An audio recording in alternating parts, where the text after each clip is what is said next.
দেয়, কিন্তু এই যে এত বছর ধরে আমি কাজ করছি, শুটিং করছি, কোনোদিন কেউ বলতে পারবে না সেটে কোনোদিন আমার ফ্যামিলির একটা মানুষকে দেখেছে বা আমার আম্মুকে দেখেছে। কেন দেখে নাই? কারণ হচ্ছে ওরা তো কোনোদিন চাই নাই যে আমি শুটিং করি, ওরা তো কোনোদিন চাই নাই আমি মিডিয়া করি। কিন্তু প্রত্যেকটা আর্টিস্টের কিন্তু মা গিয়ে বসে থাকে, বা আমি খুব মানে এখনো কষ্ট পাই। এখন বড় হয়ে গেছি, জীবন অনেক চেঞ্জ হয়ে গেছে।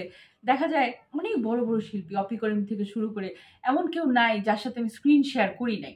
হ্যাঁ, আসাদুজ্জামান নূর থেকে শুরু করে আমি সবাইকে দেখি তার মা একটা টিপ কি কালারের হবে, মেয়েটার শাড়িটা কি কালার হবে, চুড়িটা কি কালার হবে ঠিক করে দেয়। তখন আমার খুব খারাপ লাগতো যে আমার সেই খারাপ লাগাগুলো এখন হয়তো বয়সের সাথে সাথে হালকা হয়ে গেছে, কিন্তু এখনকার জেনারেশনকে বলবো বা এখনকার মেয়েদেরকে বা তখনও যে একটা ঈশিতা আপু, একটা তারিন আপু, ওনারা অনেক লাকি। আর ওনাদের ফ্যামিলি ওনাদেরকে এখানে নিয়ে আসছে। একটা বিপাশা আপু, হ্যাঁ, একটা শমিকা আপু, ওনাদের ফ্যামিলি ওনাকে এখানে দিয়ে গেছে। ওরা কাজ করে এত বড় স্টার হয়েছে। কিন্তু আমার জীবনটা এত স্মুথ না রে ভাই। আমি অনেক কষ্ট করে যাই আসছি, অনেক কষ্ট করে একা একা, মানে হাঁটতে হাঁটতে আমি ক্লান্ত, অনেক ক্লান্ত।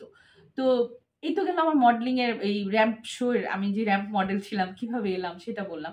তো ওই শোতেই আমাকে জুবাইর বাবু, উনি ২১শে টিভিতে চাকরি করেন, তখন ছিলেন ওনার তখন এই যে বাপ্পা মজুমদারের, তারপর হচ্ছে বাচ্চু ভাইয়ের, তারপর হচ্ছে হাসানের। তা আমাকে হাসানের একটা গানের অফার দিলেন যে তখন খুব ২১শে টিভিতে এগুলা, মানে ২১শে টিভি একটা ক্রেজ তখন। হ্যাঁ, বিটিভির পরে ২১শে টিভি, হ্যাঁ ২১শে প্রথম স্যাটেলাইট। আর আমরাও মানে টিনও হই না, টিনেরও আগের গল্প বলতেছি আমি। তখন আমাকে বললো যে তুমি কি একটা ই করবা, একটা গানে মডেল হবা। তো আমি রাজি হয়ে গেলাম। সেই গল্পটা আরো ভয়ঙ্কর। আমার ছোট ভাইটাকে আমি বললাম যে আমাকে তো জাফলং গিয়ে শুটিং করতে হবে, কিন্তু হাসানের গান, হাসান তখন বিরাট ক্রেজ, হ্যাঁ, সুইটি গানের মডেল হইতে হবে, জাফলং যাইতে হবে। ভাই রে ভাই, যেই মেয়ে সন্ধ্যার পরে বাসায় থাকতে হয় সে কিভাবে জাফলং যাবে? তো অনেক কি করে আমার ভাইকে নিয়ে সেই জাফলং এর পথে রওনা দিলাম যে আমি আমার ভাইকে নিয়ে যাব। আম্মুকে বুঝে টুঝে গেলাম। শীতের কনকনে শীত। আর আমার না, আমার জীবনে যত শ্রেষ্ঠ গান, প্রত্যেকটা গান যেগুলো বিখ্যাত হয়েছে মডেলিং করা আপনারা দেখেছেন, প্রত্যেকটা গানের সময় না আমি রোজা অবস্থায় ছিলাম, মানে সামহাও তখন রোজার দিন। হ্যাঁ, তো পঞ্চম ভাই ছিল, হাসান ভাই ছিল, এগুলো না এত সুন্দর সুন্দর মেমোরি। আর জাফলং জীবনে প্রথম দেখছি, কি সুন্দর। তো আমি একটা আমি একটা বেগুনি লেহেঙ্গার পরে নামছি, মানে জলপরীর মতো একটা ব্যাপার, ঠান্ডা কনকনে পানি, জাফলং এর পানি নামছে, আর আমি রোজা রেখে। তো ওরা সবাই মুড়ি টুড়ি খাচ্ছে, বলে কি এই যে আমাদের পরেশগার মডেল তো সারাদিন কিচ্ছু খাইলো না, সত্যি সত্যি রোজা রাখলো, জীবনে দেখি নাই মডেলরা রোজা রাখে। এই যে মানুষের যে একটা খারাপ ধারণা মডেলদের সম্পর্কে, যে মডেলরা বোধ হয় নামাজ কালাম পড়ে না, রোজা টোজা রাখে না, এটা একটা খুব সুন্দর মেমোরি। এই গানটা আমার সুপার হিট হলো। তারপর তার মানে আমরা যেটা বুঝতে পারলাম সেটা হচ্ছে সেই সময়কার, এখনো কিন্তু হাসানের গান অনেক, হ্যাঁ হ্যাঁ, প্রথম গানটাই ছিল হাসানের গান, এরপর অজস্র গান।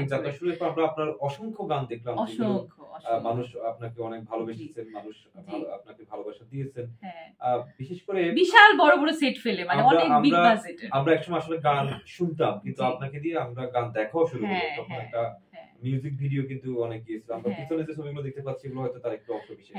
আনুমানিক কতগুলো গান আপনি মডেল হয়েছিলেন তখন? আমি তখন তো বললাম এটা কিন্তু একটা পার্ট বলছি, যে ২১শে টিভির পার্টটা, যে এখানে আমি আরেকটা কথা, সুবীর নন্দিতা বেহেশত নসিব হোক, উনি মারা গেছেন, ওনার একটা গানে ওই জুবাইর বাবুরই করা আমার এই দুটি চোখ পাথর তো নয় তবু কেন ক্ষয়ে ক্ষয়ে যায়, আমার জন্য বিশাল সেট করা এবং আমার পেন্টিং করা।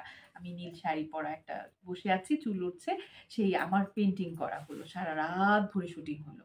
হ্যাঁ, আমার এই দুটি চোখ পাথর তো নয়, উনি গাচ্ছেন, আমি মূর্তি হয়ে যাচ্ছি, কি যে অসম্ভব সুন্দর সুন্দর গান। এবং ২১শে টিভির ম্যাক্সিমাম গানগুলোই ছিল আমার। এটা তো গেলে আপনি যেই মিউজিক ভিডিওর কথা বলছেন সেটা আমার আরেকটা পার্ট, সেটা আমি আসছি। এটা বলছি ছোটবেলার সেই মিউজিক ভিডিওগুলোর কথা।